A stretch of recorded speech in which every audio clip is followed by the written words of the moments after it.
Hello chess friends and welcome to your Out of Chess channel and welcome to another great game of the FIDE Grand Prix in 2022. We're still in the group stage, and which means now the group stage is heating up. We're already in the round 5 and the next round will be the decisive round. We'll then know who is moving up into the semi-final stage. If you have followed this tournament so far, then you know that we have 4 groups of 4 players, and then only the best players out of the groups will reach the semi-final stage. So we're following now a great gameplay by top grandmaster Hikaru Nakamura and top grandmaster Alexander Grischuk. This game is really special because both of these players are really great King's Indian defense players, and the King's Indian defense is maybe not so often played now these days. It's not a popular opening anymore because there are many weaknesses in the King's Indian defense, and the engines of these days don't like basically the King's Indian defense. So that was a little bit of a surprise when here Alexander Grischuk choose to play the King's Indian, but both of them are really sharp attackers in this opening. And when I studied the King's Indian for myself, then I really analyzed many games played by Hikaru Nakamura and also many games played by Alexander Grischuk. And the other thing that is special about this game, that they will play now the so-called semi-Auerbach system of the King's Indian defense. And recently, yesterday, Yuri Auerbach turned 100 years, and it was, I think, a special moment because he's now the oldest grandmaster that's living now these days, and it was, I think, a special occasion here to show the semi-Auerbach system, because it is, I think, one of the best elements that you can use in order to beat the King's Indian defense. So you see the theoretical value that Yuri Auerbach gave us, I think, has a huge importance in chess history books, and that's why it was a special moment when here Hikaru Nakamura tried to beat here Alexander Grischuk's system with the semi-Auerbach attack. So let's see now what happened. It was a beautiful sharp King's Indian defense game. So here d4 played by Hikaru. We have knight to f6 by Alexander Grischuk. c4, we have the King's Indian after move g6, knight to c3, bishop to g7, e4, and now d6. So here bishop to e2, which is now the classical system, normal stuff. Here after move castling, now we have the semi-Auerbach move with the move bishop to e3. And this opening is really brilliant. As I said, if you have trouble maybe to beat the King's Indian defense, you can play the semi-Auerbach system. It's perfectly fine, because what we can notice actually is that you're bringing your pieces on natural squares. What I mean about that the bishop on e2 has beautiful activity on both sides. The bishop on e3 has also beautiful opportunities to attack both sides. The knight is on a natural square, so basically you're placing your pieces on the best squares. And the most important thing about the white structure is that you have, of course, a little bit of a space advantage in the center of the board, and still you can play some normal ideas. h4, h5, you can create an early flank attack against the fianchetto, because if you're facing the fianchetto, it's a usual element, of course, of the King's Indian defense. One of the best ways against the fianchetto is simply a flank attack. So that's why here even the g4 is possible, because the queen and the bishop are protecting the square. So that's why I really liked here the semi-Auerbach choice by Hikaru Nakamura, and here I think it was a beautiful birthday gift here by Hikaru, and he praised really Yuri Auerbach's theoretical value of the King's Indian defense. So after move bishop to e3, we have now the normal King's Indian move e5, which actually is not the most accurate way now to play against this semi-Auerbach system. There are systems like knight to a6 in order to bring maybe even the pawn here to c5, to not to play the common e5 move of the King's Indian. Or you could also try knight to c6, maybe then with the move e5 in order to protect your center further. Then after d5 you could bring your knight to e7, and then you could reach maybe the normal King's Indian stuff, because what you want to get actually out of the King's Indian defense is this normal flank attack with the move f5, and the semi-Auerbach system is not allowing this normal f5 idea. I'll explain you, of course, what's all about now after a couple more moves. So you see that black has many positional problems to bring this f5 move, which is basically the main aggressive move of the King's Indian defense. So after move bishop to e3, we have now e5. Here Hikaru Nakamura locks the center with the move d5. You see the main goal of white is here also the space advantage on the 5th rank. So already white has occupied black side of the board. So as I said, the main goal of blacks is to play something like knight to h5 and then f5, or knight to d7 and f5, but so far, because of this piece activity that white is here, these moves are not possible. Knight to h5 of course can be met immediately with bishop to h5, and then after knight to g takes h5, queen to h5. So it's not possible to immediately prepare this f5 move. So that's why knight to a6. Here Grischuk is targeting now the weak e4 square. We have h4 immediately here by Hikaru Nakamura. He's trying now to launch a flank attack. Also g4 is possible, nothing wrong with g4 too. Here you can then play h4 h5, so you can open here the king side in an early stage of the game. So here h4 instead of g4, perfectly fine. We have a knight to c5 and now queen to c2. You can maybe play this idea from black's perspective, knight to g4, in order to maybe kick away the dark square bishop, but it's actually a tricky line, I think, that white would love to play now, because after move knight to g4, the problem is this line, after move knight to g4, bishop to g4, bishop to g4, then you play f3, kicking away the bishop, bishop to d7, and you play simply h5, and I think the next couple more moves, black is simply losing the game positionally, because the knight on f6 was, I think, a beautiful defensive piece in front of the king. It's at least protecting the weak h7 square. Now in the near future, I think we can expect some ideas like queen to d2, then build this battery here, bishop to h6 could happen, then trade off the queens, trade off the bishops on h6, and with the support of the rook, even a checkmate threat on the h5 would be possible. So it's, I think, now a really bad game for black, because black is lacking of defenders in front of the king. So that's why chasing the bishop with the move knight to g4 is actually not a good choice. You should, I think, stay here here with the knight. At least you're protecting further this square h5. You can also play maybe h5 in order to create some kind of a blockade on the king side. So as I said, this is not working, so that's why here Grischuk tried c6, breaking the main space advantage of whites. Here we have h5.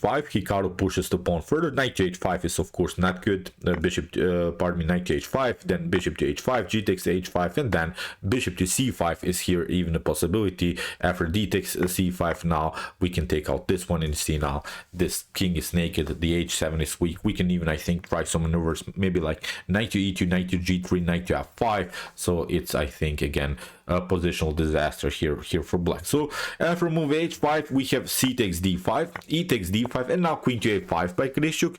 He's trying now some tactical shots like knight to e4, because you cannot take. Knight takes e4 is not possible because of the pin by the queen against the king. So that's why here Hikaru tried h6 first. He gets an extra tempo against the bishop to h8, and now f3.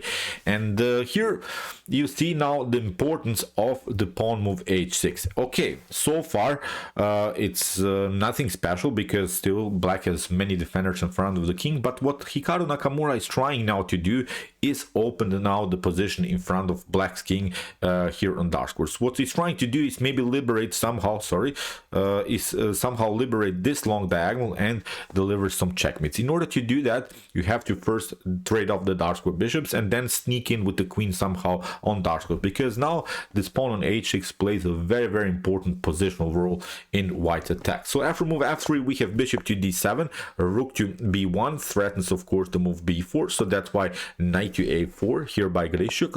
We have queen to d2, knight takes c3, and after b takes c3, it seems so that Grischuk is getting back into the game, because at least he provoked one particular weakness in white's position, and it's now the backward c3 pawn. So this is now at least something that black can use in order to attack white's position. But on the other hand, we can guess what's going on to happen here on the king side now. g4 g5 is now a beautiful attacking possibility here for Hikaru Nakamura. So we have queen to c7, g4 immediately. We have bishop to c8. There was now really a stunner that unfortunately for the beauty of the game, Alexander Grischuk missed. He should have played here a very aggressive bishop to g4. Bishop to g4 would be very tricky, because of f takes g4, now knight takes e4, comes with the tempo. You have here queen to c2, and actually you can take knight takes c3 is here a possibility, because here after move rook to c1, still you have opportunities to protect yourself. Rook to c8, you can rely here on your space advantage here around the square c3, and now after potential bishop to d2, you can cover yourself even with the move e4. And here the evaluation is about equal, although black gave up a piece but gained also 3 pawns for the piece, and the white king is a little bit naked, so it's, I think, a playable position here for black. It was maybe a tactical shot that Alexander Grischuk missed, unfortunately, as I said, for the beauty of the game. But here he tried bishop to c8, we have knight to h3, here we have knight to d7, and now knight to f2. The problem, as I said, of the semi-Auerbach system is that black cannot play this common f5 move. This move f5 you would love, of course, to play, but actually it's not working, because after f5 you get simply e takes f5, and now even if you take, I don't know, g takes f5, we have g takes f5, and then the g file gets open, and again black king is simply here dead. I think black king will face many tactical threats. So you see, the common sort of King's Indian move that you are basically playing many times in the King's Indian is not working here, and that's exactly, I think, what bothers here Alexander Grischuk. So after move knight to f2, he tried bishop to f6, which is a good choice, at least maneuvering the bishop here towards that side of the board where it could be used maybe in order to defend the dark squares. We have now here castling by Hikaru Nakamura, and now bishop to e7, king to h2, we have knight to c5, and now knight to d3. Here Hikaru doesn't want to tolerate this very well placed knight on c5, so that's why he's tried to attack it. So here we have b6, and now knight takes c5, we have b takes c5. You don't want to take, of course, with this pawn d takes c5, because it leads now into a complicated sort of endgame position in which white is here the so-called supported pass pawn. So now in a potential endgame, if you could just imagine the position without pieces, without rooks, without queens on the board, this would be then a winnable here position for white, because of this strength of the supported pass pawn. So this is a passer that's supported by this pawn on e4. So positionally, this is a good game here for white. So after move knight to c5, we have b takes c5, we have f4. That was now a beautiful idea here by Hikaru. As we said, he is trying now to sneak in on dark squares. He's trying to play the move c3, queen to c4, queen to c3, and now sneak in with the queen here on the square g7. So e takes f4 here played by Grischuk. We have bishop to f4, and now bishop to d7. We have now c4, and now comes, I think, one of the critical moments of the game, because here after move c4 Alexander Grischuk had, I think, the opportunity to equalize the game with the normal move bishop to f6. Bishop to f6 is, I think, a must move, because you're protecting the potential progress of the move e5. You're protecting at least somehow this position. Maybe with rook to e8 you're controlling the dark squares, but unfortunately for him, he tried now the move rook from a to b8, and it gives now here Hikaru Nakamura the opportunity to take control in the game, because he's now the one that's attacking now. And as I said, he has now his main goal, the checkmate threat on g7. So as I said, bishop to f6, I think a must move here for Alexander Grischuk. Here unfortunately, as I said, he played passive move rook to b8, but now with queen to c3, here Hikaru Nakamura has a comfortable game, because now you have to cover with the bishop with the pawn on f6, but now the bishop is simply paralyzed here by both of this pawn. This is now a simple bad bishop on e7. On the other hand, white pieces are perfectly fine. The bishop is controlling this very important diagonals. This bishop is still active. Maybe it is also a little bit blocked out by its own pawns, but simply this bishop on e7 is such a bad piece, and now we can even break the position with a potential g5 move, because when you take f takes g5, then still queen to g7 is a serious tactical threat. So here rook to b3 by Hikaru, we have rook to b6, and now g5 comes. As we said, that's now the main goal. You cannot take, you get checkmated on g7. So that's why here rook to f7, controlling the g7 square, and we have now bishop to c1, a beautiful move again by Hikaru Nakamura, because again you cannot take. F takes g5 leads now into, of course, into this line, bishop to b2, and then you cannot protect anymore your weak hx square. So that's why it's not working here. After move bishop to c1, queen to d8 was played by Alexander Grischuk. We have bishop to b2.